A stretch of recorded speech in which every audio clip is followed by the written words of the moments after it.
Good morning, good afternoon, good evening, high school, college coaches, and football fans.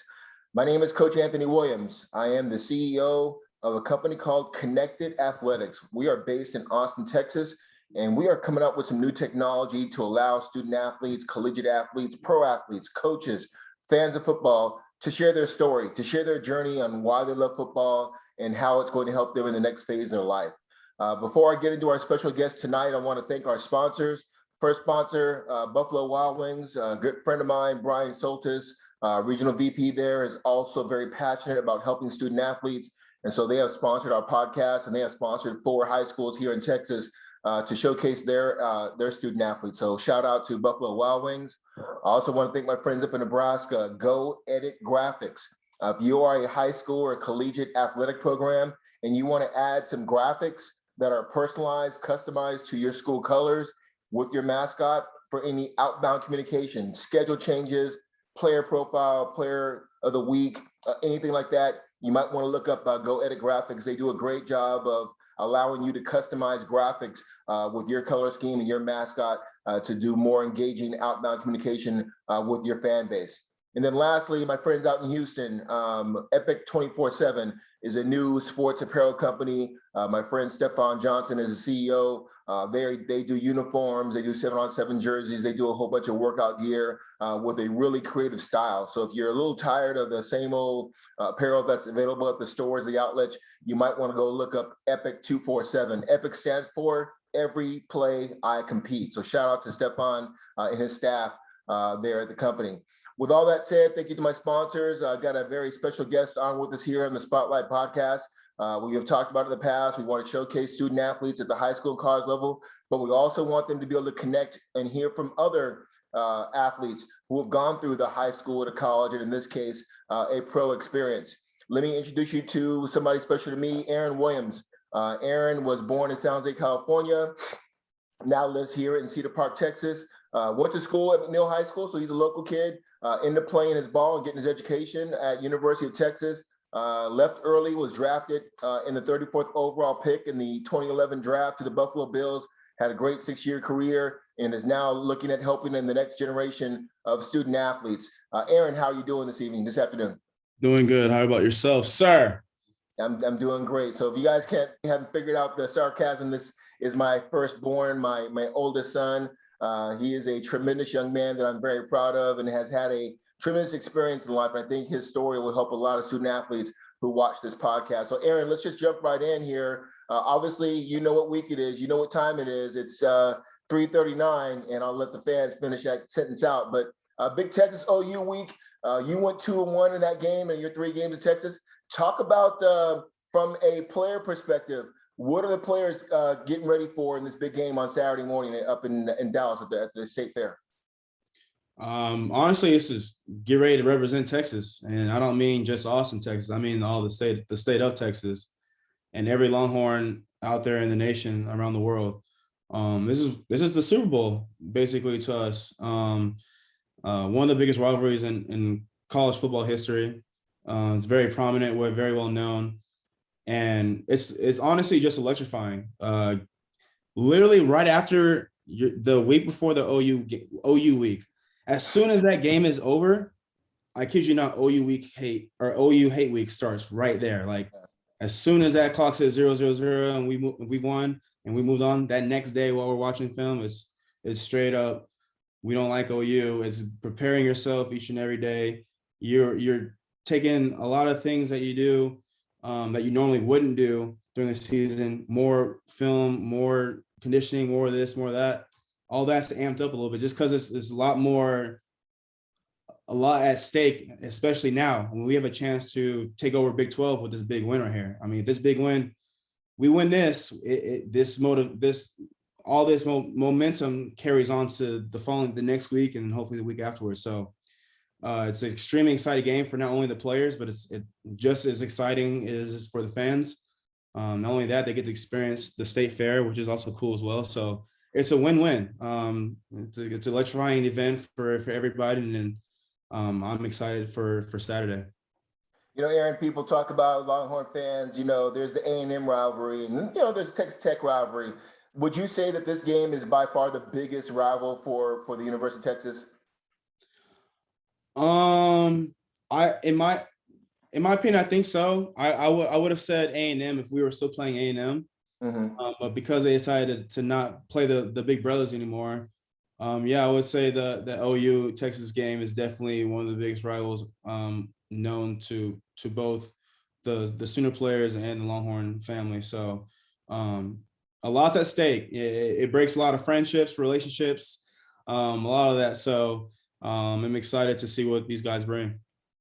You know, Aaron, I've heard stories. You and I've talked a lot, obviously, in your time there, but you hear stories about the stadium. Coming out and playing. It's not as big as playing in front of DKR with 110,000 people, but the stadium being half crimson red and half burnt orange. But I've heard stories, and tell us from your perspective, Aaron, about the tunnel, because both teams come out of the same tunnel, and there's been all these wild stories and rumors and things about smack talking and getting a little physical. Tell us a little bit from your perspective. That first year, you're a freshman, you're in the tunnel, you're coming out for the biggest game. You guys were ranked pretty high that year. Tell us your experience about the tunnel experience before you guys even hit the field. We're talking about my freshman year. That year was crazy because I believe we were number 5 and they were number 3, if I'm not Yep. if I'm not Mm-hmm. mistaken. Kid coming out of high school, Round Rock High School, or McNeil High School out of Round Rock, and man, you're facing these. They're not fully grown men, but they're almost grown men. Like these guys are a lot bigger than what I'm used to. So I remember seeing guys like Brian Arakpo and Roy Miller and Sergio Kindle, like the bigger guys. Because I think at the time we always left the locker room at a certain position. So the kickers will obviously go first. Then you have your receivers, your quarterbacks, then your the linemen, then us. And when we come back in the tunnel, we would cross paths with the Sooner players. And I'm already emotional, passionate person as already is. So I protect my boys, you know what I'm saying, and my brothers. So if I see one yapping, we all yapping. So I remember it was a couple of guys from the defense. I don't remember their names, but I remember RJ Washington, who was part of my recruiting class. Yeah. Me and him were yapping in the tunnel a few times, and whatever has been said, I haven't heard all the stories, but I heard some of them. They're true. There's been fights that happen in tunnels. There have been a time right before we kick off, right before we enter the stadium, we both come out at the same time. Now sometimes I feel like that's set up. Yeah. But we come out at the same time, and it's literally just one player. You see one player, and then they give the like, "Hey yo, yeah!" Anytime you hear the "yeah," everybody starts rushing the door. Mm-hmm. Everybody starts saying, "We gonna see how you are today. Yeah, we gonna see you. I want your soul." Like stuff like that happens, and it gets crazy. It's just the passion and the electricity that's in the air that it's so intense that you feel like you just played a snap because you're so built off all the aggression and the adrenaline that's in your body, and you're so ready just to hit someone. That's like the perfect thing. It's like getting ready. You're talking so much mess, knowing the fact that I'm going to be able to hit you, and we're going to see who's man enough to get the bigger hit. So yeah, there've been fights, there've been arguments, and not only from player side, coaches too. Like I'm not saying coaches have gotten a physical altercation, but they've been yapping. Coaches yap too. So it definitely gets real in that tunnel. The tunnel definitely, and that's why there's not a lot of cameras. If y'all have noticed, there's not a lot of cameras like faced inside the tunnel for that reason, because things like that do go down. So yeah. Yeah. Aaron, you've been blessed. You've made a lot of great plays as a Longhorn, but you made some really big plays in that rivalry game. Talk about, obviously, the interception. Talk about making a big tackle on DeMarco Murray that first year. Talk about some of your big plays and how you remember for that. Even though you had a great 3-year career, a lot of people that I talk to and say, "Hey, I remember your son playing. Oh, I remember when he sacked Sam Bradford." I mean, tell from your perspective in that rivalry game, what's kind of some of your favorite memories of some of your bigger plays in that game? Well, I mean, like you said before, the very first memory that pops out is when it was my freshman year, and Ryan Palmer went down with a hamstring injury. I think he pulled his hamstring. This is literally right. We just got off the field on a third down stop. the offense had maybe like a minute or so, like 2 minutes, however long. So they ran the clock out. So we're in the locker room at halftime, and Coach Kenny goes, "Williams, you're up. Palmer's hurt. You're up. You got to make some plays for me. You're up." And when he said I was going in, I think my heart dropped down to my balls, to be 100% honest with you, because it wasn't the fear of being out there against bigger guys or the moment. The moment wasn't big for me. It was the fact that I have an opportunity to show the people what I can do. All this work and hard work and training that I've done in the offseason, I have to show it now. So it was like more excitement, but at the same time, I don't want to mess this up because I don't know when I'll ever get this opportunity again. So we come out of halftime, running down the sideline, sweating profusely, nervous, kind of shaking because they're getting the ball starting in half. So Ryan Palmer coming to me, Deion Beasley's coming to me, Colt McCoy coming to me. A lot of the veteran guys I knew that I was going in because if you don't know, it's a big deal for a freshman to come play in a Division I game, especially when they have little to no experience in having those type of action. It's a little different from, I mean, yeah, practice. For me, practice was harder because of what I had on the opposite side of the ball. I had a Heisman finalist and I had a few other, Jordan Shipley. Like the practice was what made it hard. The games is what made it easy. But for this, because the moment was so big, I was like, I gotta stay focused. So they gave me a pep talk. They calmed me down a little bit. And I remember looking at you, Mom, and I gave you guys like, I'm about to go in. Like, y'all pray for me because I can't mess up. So we went in, and I remember like yesterday, it was I was in nickel, and it was a running back taught like he swept out of the backfield for a throwing play, and he got thrown to the flat. And I kid you not, it was literally mano a mano, me and DeMarco Murray, and literally the field looked 10 times bigger than what it normally looked like. But I just remember all the techniques that I've gone through the years and just, give everything I had. And I hit them hard, but I remember like sliding down and I was like, just hold on, wait till everybody gets here. So Calgary came back and, they finished the tackle and I knew right then and there, I said, yeah, I belong here.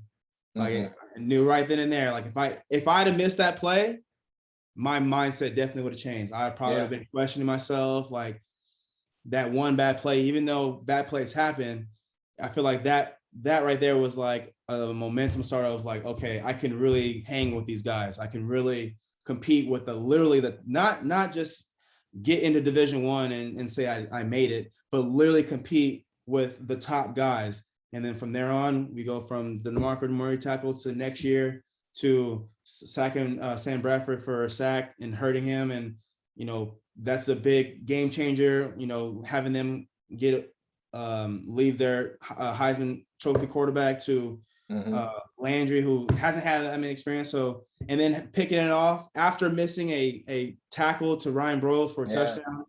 I got chewed out for after that. So I told Coach, I said, I promise you I'll make it up. I promise.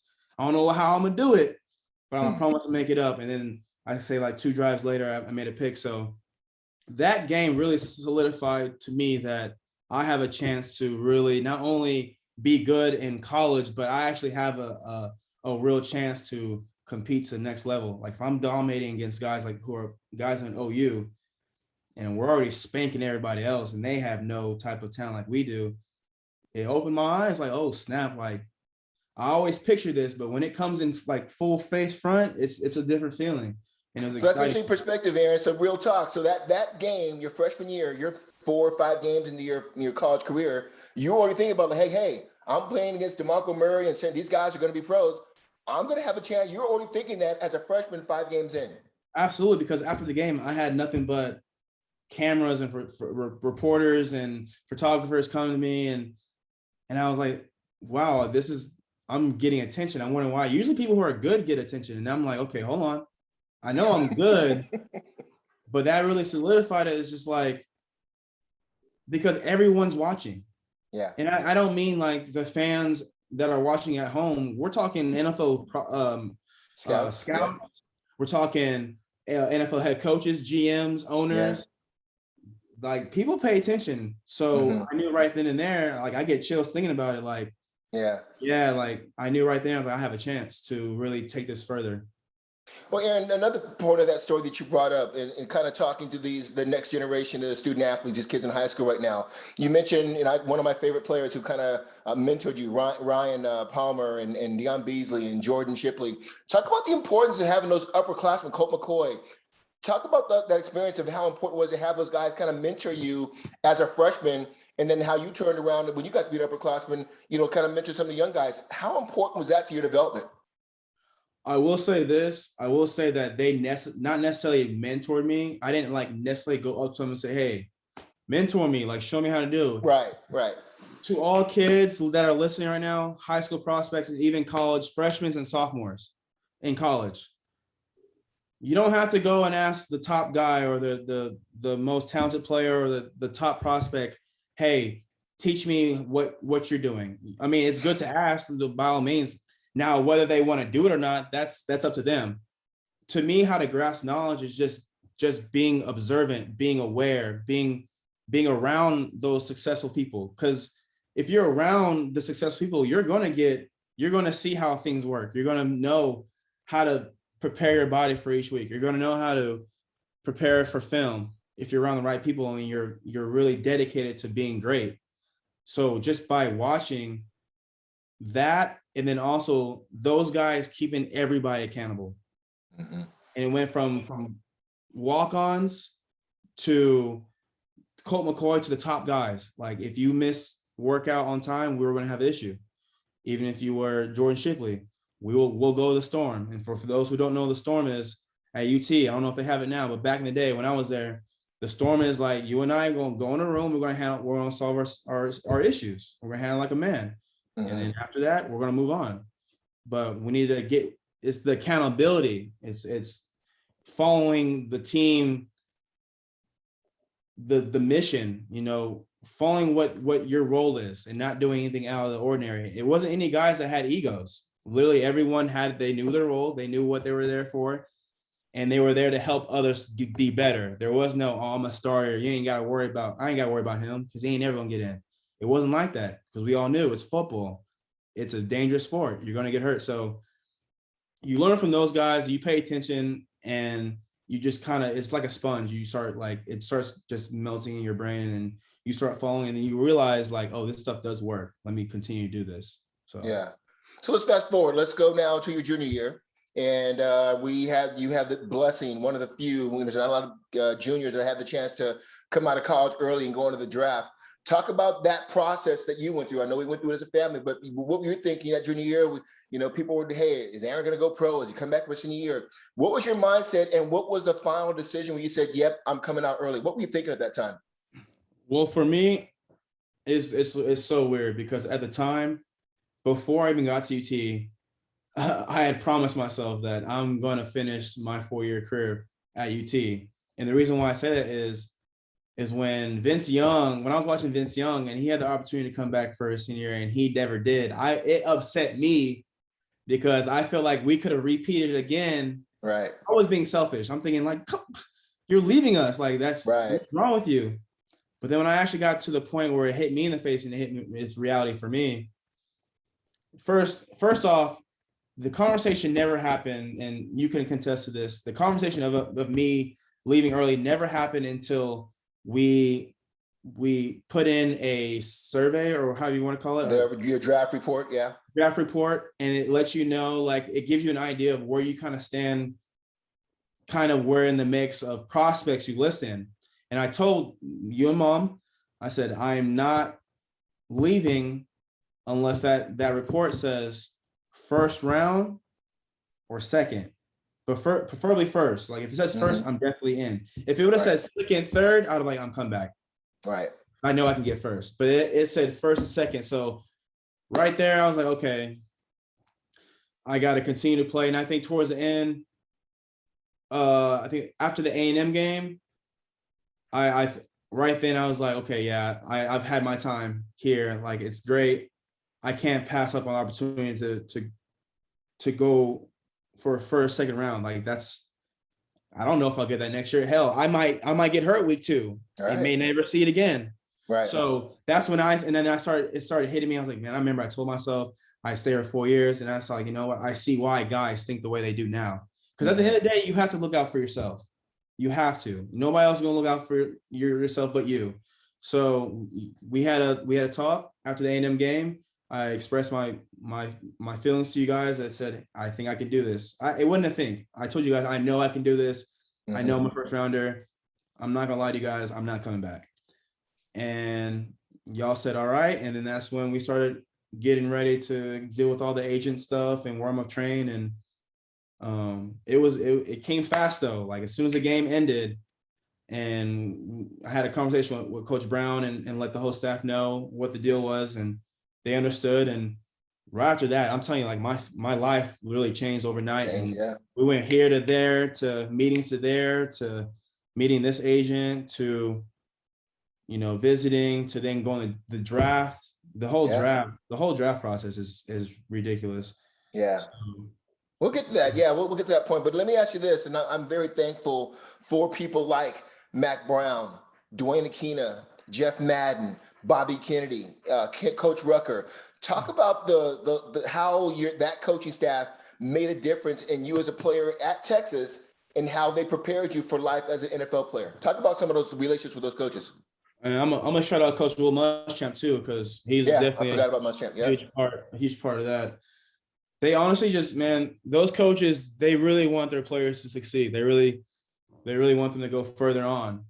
And that's how they coach. They are very intense coaches, and they want you to win.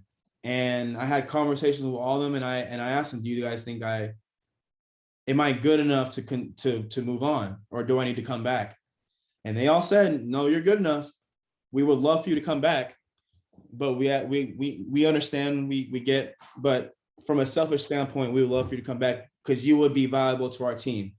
You would increase our team's playing ability, all this stuff.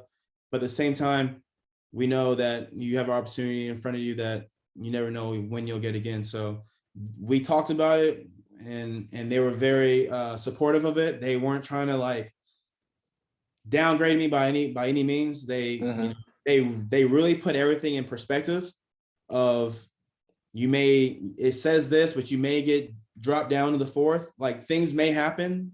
All things aren't promised. And they gave me a heads up, and I was just willing to take, like LeBron says, take my talents further to wherever franchise needed me. And just the fact that they got my support, or I had their support, it mean a lot to me, because they really did coach me to prepare myself for this type of moment in my life. So for that, it made the process a lot easier, because I feel like if they weren't for it, I'd have been like, dang, like these guys don't, you know, I don't have any support, and maybe I do have to come back. Maybe I don't have what it takes yet. Maybe I do need to work on some things one more year. But no, they were supportive, and at the same time, I was ready to get ready on that DBU wall. That was one of the main goals. Was when you walk, or when I was getting recruited, Texas was DBU. Now, I mean, they're not now, but when I was getting ready to go to UT, that was DBU, and it was a wall. It was all the guys that made it, who have made multi-million dollars and made second contracts, Super Bowls, playoff wins. And I was like, oh, I want my face. I want everybody to know that I did that too. So when I had the opportunity, I was like, yep, I'm out. I'm going. Now my focus is to get on that wall. And talk about that. So lastly, talk about the real impact. I'm a big fan of Dwayne Akina and how he molded, how he's the founder of DBU, and how he put it in place way back in the early 2000s with, Huff and Aaron Ross and the Griffin brothers. I mean, just talk about back when Texas, and I agree with you, fans may not like it, but you guys were truly DBU. They're trying to get back to that now, honestly, but they're not where you guys were. Talk about the impact Dwayne Akina made on you as a person and as a defensive back. Well, as a person, he impacted me because he cared about me more off the field than it was on the field. Mm-hmm. He was always not concerned, but always just like worried about like what my plan was, or not my plan was, but everyone's plan. Whether you were going to make it to the draft, to the info draft, or you're going to be in business somewhere in some corporate world or something. It was how can I help you get to where you need to be? But that was when we weren't watching film, when we were just walking, we bumped into each other. Between those lines, Mm. you are going to be great. There is no ifs, ands, or buts. And if you don't want to be great, leave. We have enough people that want to be here, and there's enough talent that want to be here. So if you're not going to buy into this, leave. And for some guys who had that ego, it really hurt them in the long run because we had talent. It wasn't just guys in there that can just walk in and say, I'm the starter. Coach Keenan made it very clear everyone has a clean slate and everybody's going to have opportunity. So you better show up. He made it clear that he'll start a walk-on over. He'll start a walk-on over Earl Thomas if Earl Thomas is not doing his job. He Yeah. literally has all told us that. So for that, and he's done it. He's done it. Y'all, the fans may have not noticed, but there have been times where some of us weren't in a game because we were not listening, or we had an attitude, or some. It didn't matter who you were, and that's what made it great. It made everyone feel like everyone was one. There was no. I mean, did he have his favorites? Of course. I mean, everyone has a favorite in some particular way, but at the end, the whole scheme of things, it was everyone has a chance. There's not just you're the starter, you're the starter, you're the starter. Each week it's like NFL. Next week, if you don't perform, next guy's up. So I feel like with that being said, like it showed me that he cared not only for me to be a great athlete, but also be a great man. He invited us to his house, had barbecues. His family, me and his family are real close. Like it was a very tight knit. It wasn't your normal player coach relationship. It was literally Right. a family. Literally, we would watch the draft together because every year we had a guy that was Mhm. projected first, second round. So we would be there waiting to hear their names, be excited, and to talk and be like, yeah, that's gonna be me the next year, coach. And he's like, we're gonna get you there. You better stop messing around. But it wasn't just Coach Keena. It was him. It was Coach Muschamp. And then when you have the head coach having like buying in and supporting you, that goes further. Yeah. So having because I've also heard of players whose head coach didn't want them to go on further. They Yeah. wanted them to come back another year, and that put a lot of strain on that player as far as like relationship wise, like how he's felt now, like relationship between him and the coach. Is it the right decision for him to go on? So it puts a lot of confusion. But with my coach is very supportive, and very just we want you to succeed, and when you succeed, we want you to come back and pass that same knowledge on because we want more guys like you to continue to pass on the knowledge and the name of having that Texas on their chest. Yeah. Aaron, I don't know if you know, but back when you came out early, I think the number of juniors that came out early, that number was probably in the 20s or 30s.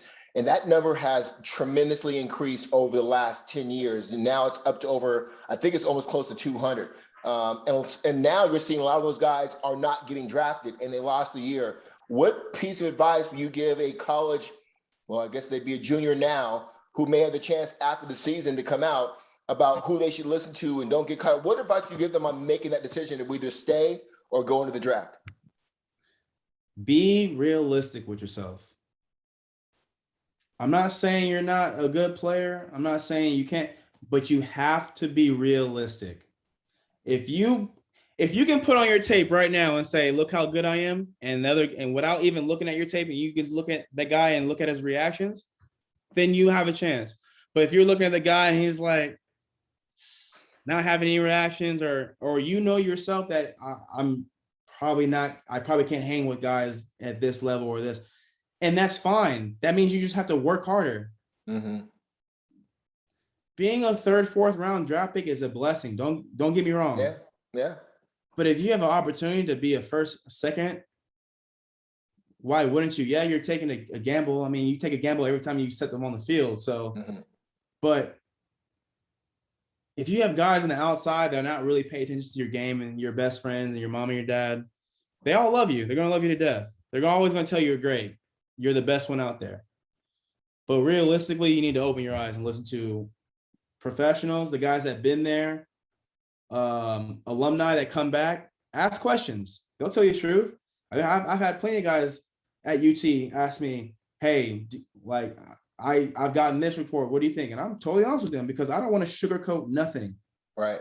Because if you then insert yourself into something, that's it. You can't come back. There is no comeback to improve. You are now on your own to then figure out how to survive in this grown man's world. This ain't college no more. This is transition is crazy. The college level, you're baby. I'm gonna be 100% with you. Everything is handed to you, and then after that, once you're drafted, you're not only worrying about just on the field. You're worrying about all the field stuff and all the other stuff. So you just gotta be realistic with yourself and really look at your stats, look at your film, and then compare yourself to the ones that are above you. Look at their film, look at their stats, and then compare, and then move on from there. But you have to be realistic. Don't just be like, all right, I know I'm good. I know I'm great. I know I'm better than him. Yeah, that's a mental thing, but it's not real. It's not reality. It's like I thought I was better than Patrick Peterson, but his stats said otherwise. His film definitely said otherwise. So you can't fight what's on film. That film don't lie. That's one thing all athletes should know. Film don't lie. Yeah, true. So, that's true talk right there. Tell us, Aaron, as we're going to do a two-part series here because I want to get into a lot more. But as we continue on this kind of timeline, we talked about advice to those college athletes. Talk about that trend. That's just transition, but just the mindset. Playing at Texas, it was fun. It was a rivalry. There still was a business to it. But then talk about as you decide to leave as a junior, how it really became like everything at that point it's all business. It's not personal. It's all business. From picking an agent, getting ready for the draft, getting ready for the combine, getting ready for the draft, getting to your team, and just how it just that the change. How your perspective on the change of playing college football and then being a true professional, where somebody's paying you a lot of money to be a professional on and off the field. Give us a little bit of insight on that transition. Well, in college, you're given a schedule. You know exactly what you're gonna do when you wake up at 6 a.m. in the morning. So when you go to sleep at, for my case, 1 o'clock in the morning, and then you do it all over again. In college, you're not really, the outside noise is not really getting to you because they have people in place for that, for you not to worry about that. For example, school is hard. I don't care what no one says. School is hard. To do school and football, I don't care what anybody says. It's damn near almost close to impossible. It's really hard to do. So if we don't have tutors or we don't have people to look out for us and make sure we're on our P's and Q's as far as our education, we get distracted. So then we get distracted with our school. Now we're worried about our school. Now we can't play well because we're distracted. We have anxiety. I have a test to get ready for. All that's taken care of in college. So you're not really worried about that. Once you get in the pros, you got bills to worry about. You got to worry about what house you're going to buy in what city or what state, what car are you going to transfer over there, what agent you're going to buy, what financial advisor you're going to trust, how are things ran at their franchise, because every franchise is different. Not every the Buffalo Bills don't run the same schedule regimen as the San Francisco 49ers. So you have to really embed yourself into transitioning to that life. And then on top of that, you got to worry about outside noise. You got girls, you got your relationships. There's not a middleman for you on that. It's all you in that point, unless you hire an agent or a manager or an assistant. Then that's a little different. But the majority of the guys that go in the league don't hire manager or assistants, and they deal with all that. And that's another struggle. So a lot of it is dependent on you. You're dependent on yourself now. There is no, let me call Coach Rucker and see, hey, Coach, we have meetings today. You find out you ain't got meetings. They're not going to be like, you know what, you're not going to be with the ones today in practice. Nah, it's either going to be you cut or give me 10 grand for being late. And I don't mean 2 minutes is cool and dandy. if your meeting starts at 7:45 on the dot and you walk in at 7:46, you're getting fined $5,000. It doesn't matter. That door is locked. So you got to knock on the door. We'll feed you. You'll get a little mail in your locker.